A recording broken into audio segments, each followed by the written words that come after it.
Welcome to NS news. నేను సుమా. ముందుగా బులెటిన్లో హెడ్లైన్స్. అభయహస్తం గ్యారంటీల దరఖాస్తుల స్వీకరణ కార్యక్రమం పరిశీలనలో భాగంగా మేడ్చల్ మల్కాజ్గిరి జిల్లా కాంగ్రెస్ పార్టీ అధ్యక్షులు టీపీసీసీ సీనియర్ అధికార ప్రతినిధి సింగిరెడ్డి హరివర్ధన్ రెడ్డి మేడ్చల్ మండలం గౌడవెల్లి గ్రామంలో మండల కాంగ్రెస్ పార్టీ అధ్యక్షులు గోమారం రమణారెడ్డి, గ్రామ సర్పంచ్ గరిచెల సురేందర్ ముదిరాజ్, గ్రామ కాంగ్రెస్ పార్టీ అధ్యక్షులు వినోద్ గౌడ్, మండల నాయకులు మురళీ గౌడ్, యువజన కాంగ్రెస్ జిల్లా కార్యదర్శి రవితేజ గార్లతో పాటు కలిసి గ్రామంలో దరఖాస్తుల స్వీకరణ జరుగుతున్న తీరుతెన్నులను పరిశీలించారు.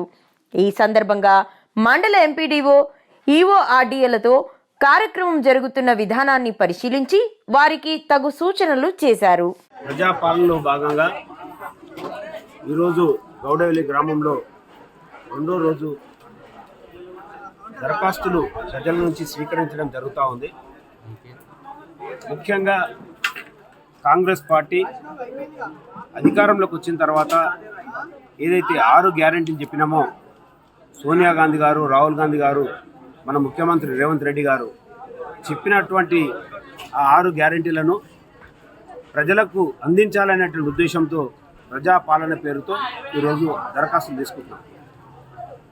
గత 9 సంవత్సరాలుగా ఉన్నటువంటి 9.5 సంవత్సరాలుగా ఉన్నటువంటి టీఆర్ఎస్ పార్టీ ఒక రేషన్ కార్డు ఇవ్వలేదు, కొత్త పెన్షన్లు ఇవ్వలేదు, ప్రజలకు ఏది కూడా అందుబాటులో లేనటువంటి పరిస్థితి టీఆర్ఎస్ చేసి పెట్టింది.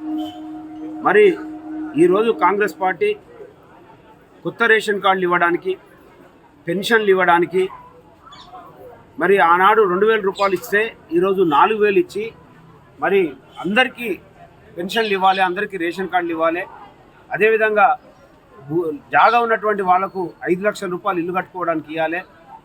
మహాలక్ష్మి పేరుతో ఇప్పటికే ఉచిత ప్రయాణాలు చేస్తున్నటువంటి మహిళలు మరి వాళ్ళకు కూడా గృహలక్ష్మి పేరుతో 2,500 రూపాయలు కూడా మహిళలకు ఇవ్వాలని, మరి ఈ విధంగా ఆరోగ్యశ్రీ ఇంతకుముందు కార్డు పట్టుకొని పోతే ఏ హాస్పిటల్లో కూడా దోపిడీ జరిగింది తప్ప ప్రజలకు ఆరోగ్యం బాగుపడలే. ఆనాడు రాజశేఖర రెడ్డి గారు ఉన్నప్పుడే ఆరోగ్యశ్రీ కార్డు బ్రహ్మాండంగా పనిచేసింది. మళ్ళీ ఈరోజు 10 లక్షల దాకా ఆరోగ్యశ్రీ కార్డు ఇచ్చి ఆ కార్డుతో ఏ హాస్పిటల్ పోయినా కూడా 10 లక్షల వరకు పేద ప్రజలు అన్ని రకాలుగా వినియోగించుకోవచ్చు. మరి మన ముఖ్యమంత్రి గారు ఒక గ్రామీణ ప్రాంతం నుంచి ఒక రైతు బిడ్డగా వచ్చింది కాబట్టి రైతుల యొక్క కష్ట నష్టాలు తెలుసు కాబట్టి ఈరోజు అధికారులు, నాయకులు ప్రజల దగ్గరికి వెళ్తున్నారు. ప్రజల యొక్క కష్టాలు ఏం కావాలనో, వాళ్ళ అవసరాలు ఏందో అధికారులతో పాటు నాయకులు కూడా వెళ్తున్నారు. ఆనాడు బందీగా ఉన్నటువంటి ప్రజలను ఈరోజు విముక్తులైపోయారు. ఆనాడు ఒక నాయకుని కలవాలన్నా, ముఖ్యమంత్రిని కలవాలన్నా, ఒక అప్లికేషన్ పెట్టుకోవాలంటే గడీల పాలన ఉండే.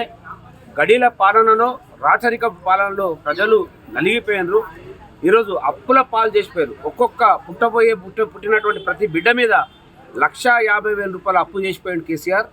అయినా కూడా దాన్ని తట్టుకొని కాంగ్రెస్ పార్టీ ఈరోజు అధికారులను సమన్వయం చేసుకుంటూ, అధికారులు కూడా అందరూ కూడా వాళ్ళు చాలా కష్టపడి పనిచేస్తూ ఉన్నారు. రోజు గ్రామానికి వెళ్ళి, బస్తీకి వెళ్ళి ప్రజలను కలుస్తూ వాళ్ళ యొక్క అప్లికేషన్లు తీసుకుంటూ, మరి ప్రతి నాయకుడు, ప్రతి వార్డు మెంబరు, ప్రతి సర్పంచు, అదేవిధంగా ప్రతి ఒక్కరు కూడా ఈరోజు ప్రజల దగ్గరికి వెళ్ళి వాళ్ళ యొక్క అప్లికేషన్లు తీసుకొని 100 రోజులు ఏదైతే టైం పెట్టినామో ఆ టైం బాండ్లోగా 500 రూపాయలకే సిలిండర్ ఇచ్చే విధంగా అందరికీ, మహిళలకు, రైతులకు కూడా అందరికీ మంచి జరుగుతుంది.